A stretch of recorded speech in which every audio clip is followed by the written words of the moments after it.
What is going on, everybody? Welcome back to Tesla Vault. If you guys are new to the channel, hi there. Today I just want to talk about life with a Tesla. So I've been driving the 2024 Tesla Model 3, the refresh model, since its release. It was unveiled early January of 2024, and I pretty much pre-ordered the first couple hours after it was unveiled. I picked it up in March of 2024. So it's been about, a year and a half, more than a year and a half at this point, going on to 2 years. And it's been great. There's more upsides than downsides. And I did make a video about the downsides, talking about, owning a Model 3 specifically. But life with the Tesla has been good. It truly has. It's changed the way my perspective of driving and what I would drive in the future from this point moving forward. It's made driving easier too, in a way. It's been more comfortable. Long road trips have been great, despite a lot of stories out here of how not being able to charge and this and that. Those are not true at all. I've had no problems charging on long road trips. But I want to kind of start, I have a bunch of bullet points, and I want to start with battery degradation, because that was one of the fears that, many have and still, had and still have, is battery degradation over time. And it's not bad, but it's not good either. It also depends on there's a lot of aspects that go into your battery degradation. How often do you charge your car? To what percentage? Things like that. And I've dropped with 80%. When I first got the car, it was at 267 miles of range at 80%. Now it's getting 250. So in a year and a half, it dropped 17 miles. Is that good? If you ask me, no, it's not. Those 17 miles would make a huge difference. But because of work and other things going on, I end up needing to charge every single day. I drive quite a bit every single day, so it's been causing me to charge every single night, whereas before I didn't need to charge every night. I could charge once a week and I'd be all set. That was awesome. Now it's not like that. That's unfortunate. But the fact is, it's not that bad. It definitely could be better, but it's not like I don't lose sleep over this. And because I have the long range model, even on long road trips, I still get plenty of range. Even if I'm driving locally, 250 miles is still plenty of range. Like, I didn't charge this yesterday, and I still drove a little less than what I usually do. So I'm at 135 miles right now, which is not bad at all. Like, if I knew I wouldn't need to, drive a long distance tomorrow, the following day, then I wouldn't charge it again. But because I know I'm going to have to be driving a little bit of longer distance, I will end up charging the car. So while battery degradation is a real thing, it's nothing I would lose sleep over. And then there's over-the-air updates, because I want to really touch base on that. Over-the-air updates, a lot of people compare the Tesla to like an iPhone, how you get over-the-air software updates. But then again, like Androids get software updates too, and those make the phones better over time. But this really adds new features every single time. When I first got this car, there was no YouTube Music integration. You had to use your Bluetooth to open, YouTube Music. I mean, yeah, there was like Spotify and stuff, but like I primarily use YouTube Music because I have YouTube Premium, because of my YouTube channels. My main one being MTG Productions. If you guys aren't subscribed to there, definitely check it out. Links in the description below. And I also do have other channels going on. Like, I have a Turkish channel, I have a Pokemon channel, and they're all, growing at their own pace. So I have YouTube Premium. YouTube Music is a part of that. Makes sense, right? And within a couple months of owning the car, Tesla rolled out an update. So now YouTube Music is built into the Tesla. And in fact, I'm going to just bring this up a little bit more. It's getting actually pretty cold. I don't even know why it's at 60 degrees. Let's turn that off completely. Let's bring that down to 1. So here's the thing, like with YouTube Music, again, like I said, I had to use my phone to kind of put out the audio, but now it's like with YouTube music integration. Again, that was a feature that was built in afterwards via software update.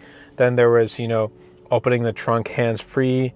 There's syncing with the ambient lighting when you're playing some sort of like audio, whether it be a video or, some sort of an album music.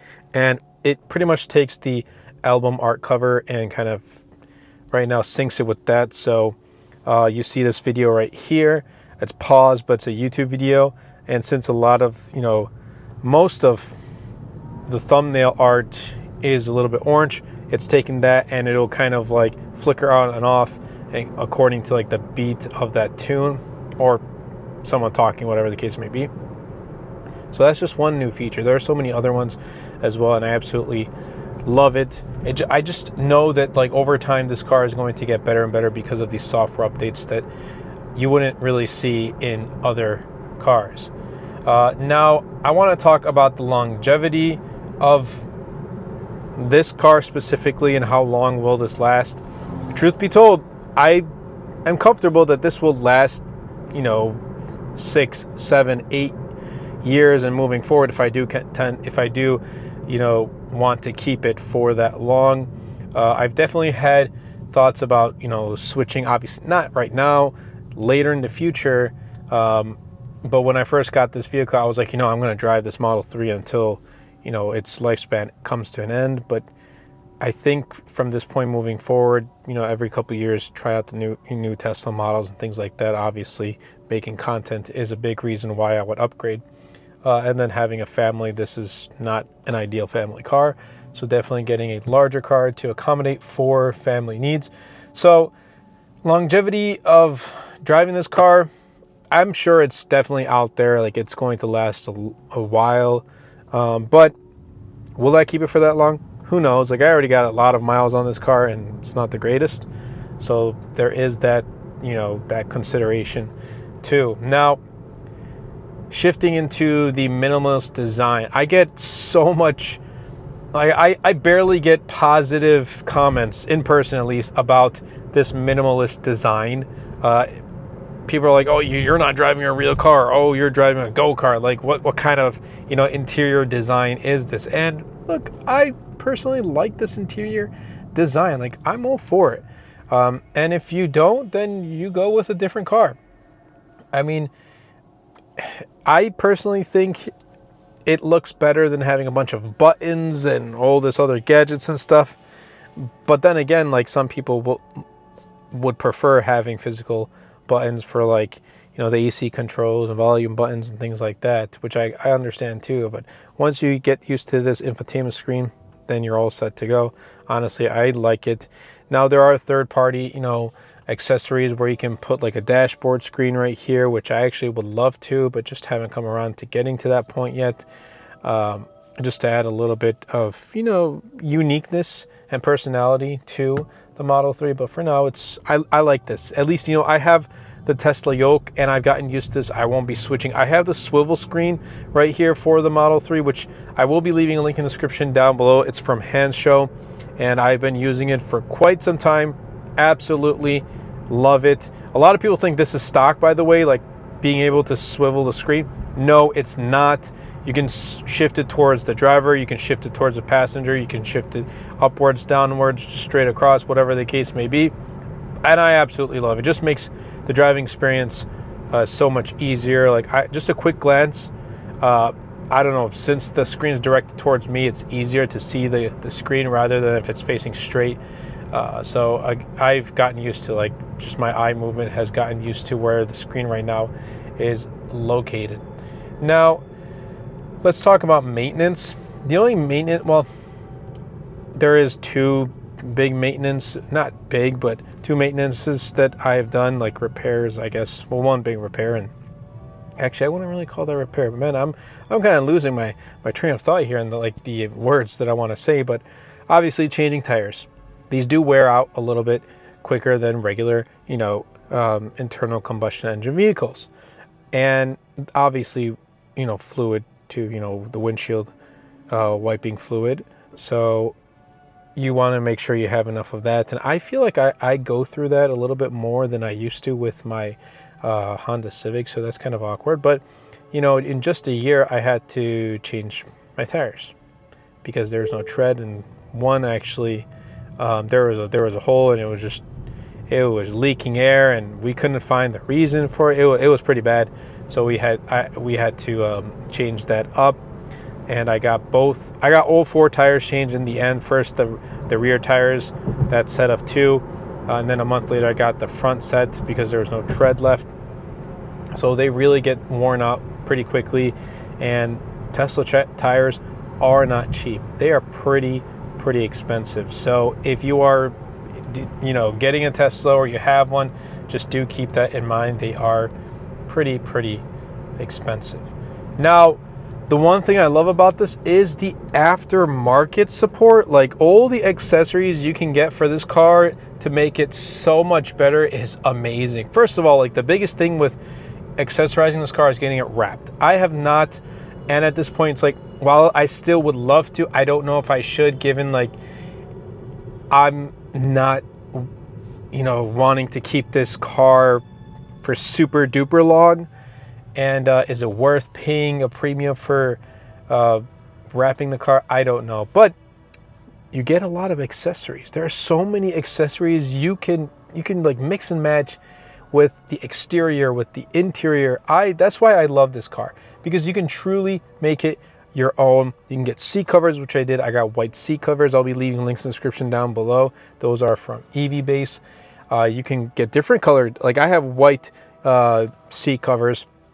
You can get different color seat covers. Yes, I know other cars have this too, but I have not seen this amount or this many accessories and like mods for Teslas than on any other vehicle. That is saying quite a lot. I mean, again, wraps, different types of wheels like this right here.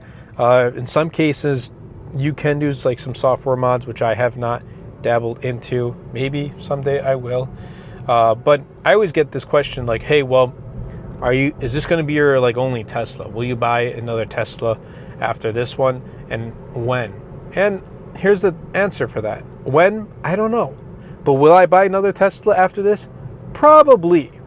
More than likely. And again, it's just the ease of comfort. And you know, I sit in the car, I put on the seatbelt, it knows I want to tap, you know, I want to drive. So it says tap to activate to drive. Tap on the brake and I'm all set to go. There's no shifting gears for me. Like, if it knows I need to reverse, it'll tell me to reverse, and it'll automatically switch to that. It is just so easy to drive now. And there's also full self-driving too, which also helps long road trips. Especially, I like it, you know, if I just want to put on full self-driving, enjoy, you know, my cup of coffee while, you know, I'm driving through nature. Even though you have to keep your eyes on the road, you know, full self-driving is definitely getting better. And in the past year, it has been absolutely phenomenal. Like, the improvements that have been made are genuinely really good. Now, the thing I like to say about a Tesla is sit in one and experience it, and you'll understand. And because unfortunately, some people who don't like the Tesla, like they don't think it's a real car or anything like that, they have yet to sit in one and experience it. But life for me has been great. It's opened up a stream of revenue for me, which is awesome. It's been, you know, a space where I can record content too, whether it's like B-roll footage, A-roll footage, whether it's for this channel, Tesla Volt, and that's actually a huge reason why I got it and to incorporate it in my life, is because of making content. I felt that I would be able to connect better with driving a Tesla and kind of, you know, showcasing it on a separate channel, Tesla Volt, this one that, you know, you're watching this video on, as well as integrate it into MTG Productions whenever I need to. Maybe, you know, 5-10 years down the line, if I ever have 2 vehicles, one being my main daily car, a Tesla, and then like my second, I don't know, sports vehicle or just luxury, like leisure vehicle be, I don't know, like a Mercedes, something, just throwing names out there, just a Mercedes, for example. it may come to that point. Who knows? But I genuinely really like this car. I truly do. And I'm pretty much in that mindset where, like, once a new model comes out from this point moving forward, hopefully I'll, switch to that. I will work on making content, obviously sharing my experience, and hopefully, maybe helping you guys make a decision on if you guys want to pick up a new Tesla, which I do have referrals if you guys want to check in the link down below. And also, it just helps with my income. I have not recently, but maybe in a past like year and a half, 2 years, I went with this approach. If I'm going to be doing something, I want to make sure that there's a return on investment, an ROI on that. If I'm getting this Tesla, I don't get any return on investment. Like, I don't make any money off of it in any way, shape, or form. I'd probably just get a different vehicle. And that's kind of, with MTG Productions, I know that if I'm picking up products and I know they're going to perform well in videos, follow-up videos long term, I will keep them. But if I know, like, one, it's just not in my budget or to keep, or two, I know it's not going to perform well long term, I'll make initial videos, return them, whatever the case may be. I've got lots of Pokemon games, for example. I want to play them. But I know, like, if I put an hour or 2 hours in, yeah, I'm advancing in the games, but I'm losing that hour, 2 hours, which I could, make a return on investment. So if I was able to make a return on investment on playing Pokemon games, I probably would. Granted, like, not everything is about that, but that's just kind of the current mindset I'm, in as I'm continuing to work on growing, the MTG brand, which Tesla Volt is an affiliation with MTG. My main brand, MTG Productions. So my main goal is to obviously grow all these platforms and then come to a point where, it becomes kind of passive and I can, branch out into other projects and ideas. But I gotta tell you, like, with each and every day of using this car, like, I genuinely enjoy just driving. Sometimes going on a night cruise, sitting in the car at night, because the ambient lighting, it shows up really well. I get to enjoy my time driving at night. Looks like we are hitting the rush hour after work, which is awesome. That's sarcasm, by the way. So if you guys have any other specific, like, Tesla related content you want to see here on the channel, let me know. And I'm working on strategizing on what content to produce here on Tesla Volt. Again, with a lot of my time and effort being pushed out to MTG Productions, and recently I've been kind of going crazy on my Turkish channel and producing content there as well. And I am on very, very close at the time of this recording to monetizing. Maybe by the time you watch this video, I'll be monetized on that. So that will be my third YouTube channel. And I really just want to embrace YouTube as a whole.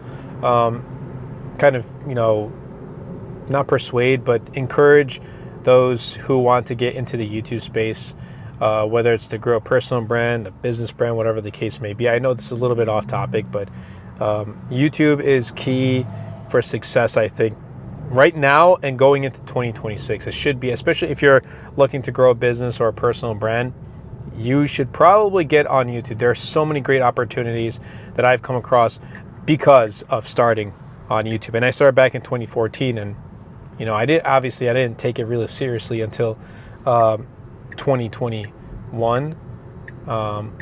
Why are people switching right? And then should have just stayed in the left lane. Anyway, let's move back from here. That's kind of life with a Tesla. It's great. It's smooth. It's comfortable. I mean, again, like I said, there's more upsides and downsides. Downsides I've talked about in a separate video.